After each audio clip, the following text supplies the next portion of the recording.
मोमिनीन और मोमिनात से गुजारिश है कि एक्टिव यूनियन के यूट्यूब चैनल को सब्सक्राइब करें और दूसरों के साथ भी पैगाम अहले बैत को शेयर करें ताकि आप इस सवाब से महरूम न रहे। बिस्मिल्लाहिर्रहमानिर्रहीम। अज़ीज़ान, हदीस के साथ की पिछली नशिस्तों में बग़ैर मुक़द्दमे के ज़िक्र करना चाहता हूँ कि पिछली नशिस्तों में तरबियत से मुताल्लिक़ चंद नुकात की तरफ इशारा किया गया और जितना दामन वक्त में गुंजाइश है इस नशिस्त में भी उसकी तरफ इशारा करने की कोशिश करेंगे। तरबियत एक बहुत बड़ा मौजू है, बहुत बड़ा टॉपिक है। इसमें से तरबियत औलाद, और वही तरबियत औलाद में बच्चों की तरबियत में एक वो मरहला था कि जब बच्चा तारीख और तंगी में 9 महीना का मादर में गुजार करके आया, अब जब दुनिया में आया है किसी भी वजह से कुछ तरबियत के उसूलों को उस वक्त हम ना अपना सके, तो अब ऐसा नहीं है कि हमारे पर पाबंदी है, सख्ती है और हमारा अब कोई अमल कारगर ना होगा, बल्कि बच्चे के दुनिया में आने के बाद भी परवरदिगार आलम ने न फ़क़त हमको इजाज़त दी है बल्कि हुक्म फरमाया है कि बच्चों की तरबियत के सिलसिले में कुछ कदम उठाएं, जाएं और वो मुअस्सिर भी साबित होंगे। आज की दुनिया में सभी कौमों में, ख़ास तौर से हमारे दरमियान में, कभी ये देखने में आता है कि हम लोग जो बच्चों से वादा करते हैं उस वादे को पूरा नहीं करते, जबकि मासूम अलैहिस्सलाम ने फरमाया है कि जब तुम बच्चों से वादा करो तो ज़रूर पूरा करो, इससे कि बच्चों का हाफ़ज़ा और ज़हन कवी होता है, वो तुम्हारे वादे किए हुए वादे को भूलते नहीं हैं। तो हमारी ज़िम्मेदारी है कि जो बच्चों से वादा करें सोच समझ के वादा करें,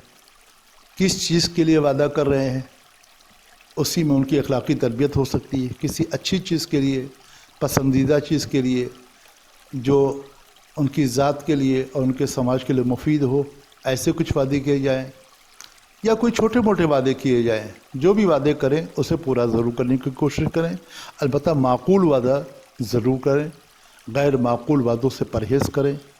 गैर माकूल वादे की मिसाल ये है कि हम फ़र्ज़ कर लिए बच्चे से वादा करें कि बेटा अगर तुमने अच्छे नंबरों से पास करके दिखलाया तो हम तुमको फ़र्ज़ कर लिए एक बहुत बड़ी गाड़ी देंगे जिसकी कीमत लाख 1.5 लाख रुपए है। हो सकता है ये बहुत से मोमिन के लिए मुश्किल हो जाए। तो ऐसे वादा ना करें कि जो आपके ताकत और तवानाई से दूर हो और बाहर हो, बल्कि ऐसे वादा करें कि जो माकूल हों, जो समझ में आते हों और जिसे पूरा करना आपके लिए मुमकिन भी हो। तो एक तो बात ही, तो वादा करने वाले के सिलसिले में, वादा करने के सिलसिले में ये बात की रियायत करनी चाहिए, और जो वादा हम कर रहे हैं उसको याद रखें, चूँकि बच्चे भूलते नहीं। बच्चे आपसे मुतालबा करेंगे, आपसे कहेंगे कि आपने फ़लाँ वादा किया था, अब तक पूरा नहीं किया। तो वादा करने के सिलसिले में होशियार रहें। वादे करें अच्छी बात है, लेकिन वादा पूरा करना भी बहुत ज़रूरी बात है। कुरान मजीद की 10 आयतों और रवायात में इस बात की तरफ निशानदेही की गई है, तवज्जो दिलाई गई है कि जब वादा करो तो उसे ज़रूर पूरा करो। अगर हम अपना वादा करेंगे तो परवरदिगार आलम भी वादा पूरा फरमाएगा। इस सिलसिले में थोड़ा तवज्जो ख़ास की ज़रूरत है, और ये एक वो तरीक़ा है कि जिसके ज़रिए से हम अखलाक़ी तरबियत में कोई नेक अच्छा कदम उठा सकते हैं। दूसरी चीज़ जो ज़िक्र करना है यहाँ पर, बच्चों के साथ कहीं मेहमानी में या दूसरी आम जगहों पर तफरीह के लिए आना जाना, या हमारे घर में मेहमानों का आना, उस ख़ास मौके पर बच्चों की तरबियत के लिए हम अहम कदम उठा सकते हैं। बच्चों को तहज़ीब तरीक़ा ज़िम्न में मेहमानदारी के सिखला सकते हैं। आपको ये बस इतना ज़िक्र करके और इस नशिस्त को इख्तिताम की मंजिल पे ले जाते हैं, और वो ये है कि हमारे और आपके चौथे इमाम हज़रत इमाम सज्जाद अलैहिस्सलाम माह रमज़ान मुबारक से पहले भी, माह मुबारक में भी, माह मुबारक रमज़ान यानी में ग़ुलामों को ख़रीदते थे। 1 महीना या कुछ कम बेश دن ان غلاموں کی تربیت فرماتے تھے، ان کو اسلامی اخلاقی عقلی اصولوں سے آراستہ کرتے تھے، اور آراستہ کرنے کے بعد جب عید کا دن آتا تھا تو ان غلاموں کو راہ خدا میں آزاد کر دیتے تھے۔ اب آپ سے میں اس تفصیل میں فی الحال نہیں جا سکتا کہ امام سجاد کے ان آزاد شدہ اور امام کے ذریعے سے جو آزاد ہونے والے غلاموں نے کائنات میں کیا کچھ نہ کیا، اس کی ایک لمبی فہرست ہے۔ بہت کچھ نیک کردار اور اعمال اور پیغام کو جو امام خود ڈائریکٹ اس وقت کے حالات کو مد نظر رکھتے ہوئے نہیں پہنچا سکتے تھے، ان غلاموں کے ذریعے سے نشر و اشاعت فرمائی، اور جب یہ غلام عمل کی کسوٹی پر کھڑے اترے تو پیغام اہل بیت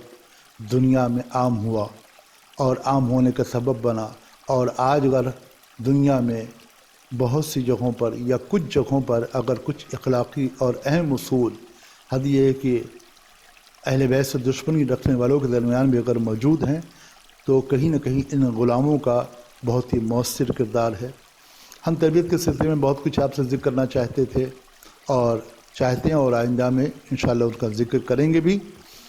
لہذا ایک بہ ایک جتنا وقت کی دعوت میں گنجائش ہے میں آپ کے سامنے پیش کرتا رہوں گا۔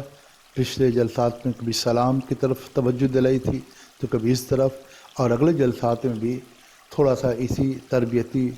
پہلوؤں پر تھوڑا روشنی ڈالنے کی کوشش کریں گے، اور پروردگار عالم سے دعا کرتے کہ ہمیں اور آپ کو توفیق دے کہ ان نورانی اصولوں پر عمل کر سکیں انشاءاللہ۔ الحمدللہ رب العالمین۔